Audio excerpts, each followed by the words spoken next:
안녕하십니까?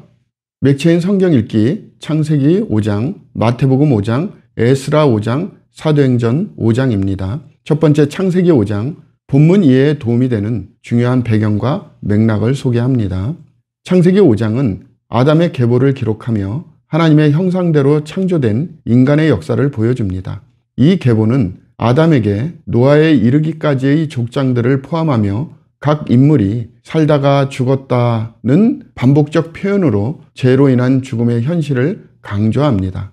그러나 에녹은 하나님과 동행하더니 라는 말씀으로 죽음을 경험하지 않고 하나님께로 데려가심을 받아 죄와 죽음을 초월하는 하나님의 은혜를 나타냅니다. 이 계보는 하나님의 구속계획이 계속해서 이루어지고 있음을 암시하며 노아를 통해 새로운 시대의 준비를 보여줍니다. 본문의 중요 구절을 소개합니다. 창세기 5장 24절, 에녹이 하나님과 동행하더니 하나님이 그를 데려가심으로 세상에 있지 아니하였더라.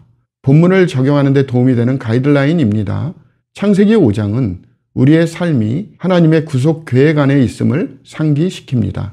우리는 에녹처럼 하나님과 동행하는 삶을 살아야 하며 죄와 죽음을 초월할 수 있는 하나님의 은혜를 신뢰해야 합니다. 또한 삶의 유한함을 인식하고 하나님의 뜻에 순종하는 삶을 살도록 결단해야 합니다.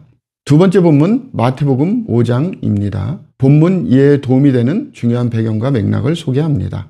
마태복음 5장은 예수님의 산상수훈으로 시작되며 하나님의 나라 백성의 윤리와 삶의 방식을 제시합니다. 팔복은 하나님 나라의 축복을 받는 자들의 특성을 설명하며 이들이 겪는 핍박조차 복이 될 수 있음을 강조합니다.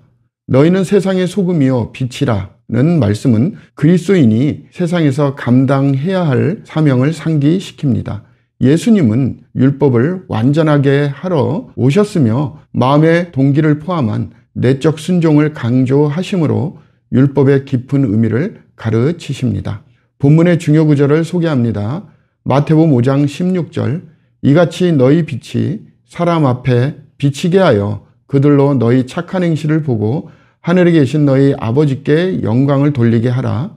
본문을 적용하는 데 도움이 되는 가이드라인입니다.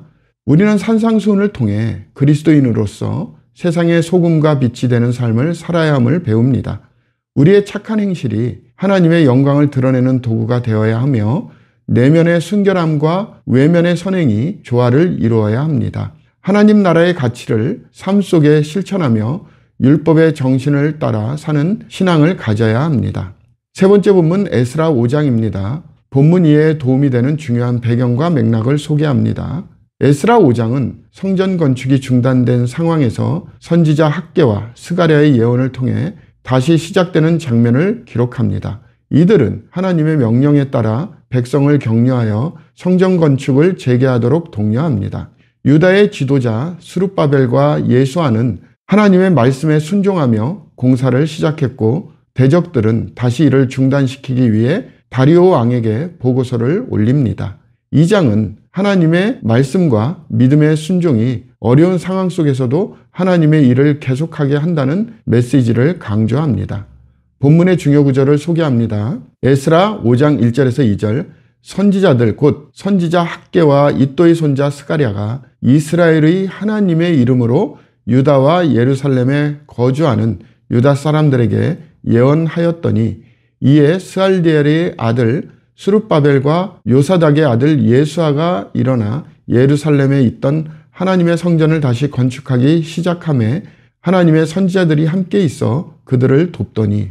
본문을 적용하는 데 도움이 되는 가이드라인입니다. 에스라 5장은 하나님의 말씀과 선지자의 격려를 통해 믿음의 순종으로 나아가는 모습을 보여줍니다. 오늘날 우리는 하나님의 말씀을 통해 어려움을 극복할 힘을 얻으며 신앙 공동체의 격려와 지지를 통해 하나님의 사명을 이루는 데 함께해야 합니다. 하나님의 일은 방해를 받을 수 있지만 그의 말씀에 순종하고 믿음을 잃지 않는다면 반드시 이루어짐을 신뢰해야 합니다. 우리의 삶에서도 하나님의 말씀을 중심에 두고 그의 뜻에 순종하며 나아가야 합니다. 마지막 사도행전 5장입니다. 본문 이해에 도움이 되는 중요한 배경과 맥락을 소개합니다. 사도행전 5장은 아나니아와 삽비라의 사건과 사도들의 담대한 사역을 기록합니다. 아나니아와 삽비라는 성령을 속이는 행위로 즉각적인 심판을 받았으며 이는 교회의 거룩함과 하나님의 두려우심을 보여줍니다. 이후 사도들은 핍박 속에서도 우리가 하나님의 말씀을 순종하는 것이 사람에게 순종하는 것보다 옳다며 담대히 복음을 전합니다. 가말리엘의 충고는 하나님의 일은 인간이 막을 수 없음을 강조하며 교회는 핍박 속에서도 기쁨으로 복음을 전파했습니다. 본문의 중요 구절을 소개합니다. 사도행전 5장 29절 베드로와 사도들이 대답하여 이르되 사람보다 하나님께 순종하는 것이 마땅하니라. 본문을 적용하는 데 도움이 되는 가이드라인입니다. 사도행전 5장은 하나님께 순종하는 것이 우리의 최우선 과제임을 가르칩니다. 우리는 세상의 도전 속에서도 담대히 복음을 전파하며 교회의 거룩함을 유지해야 합니다. 또한 하나님의 계획은 어떤 반대에도 불구하고 이루어진다는 사실을 믿고 소망하며 살아야 합니다. 감사합니다.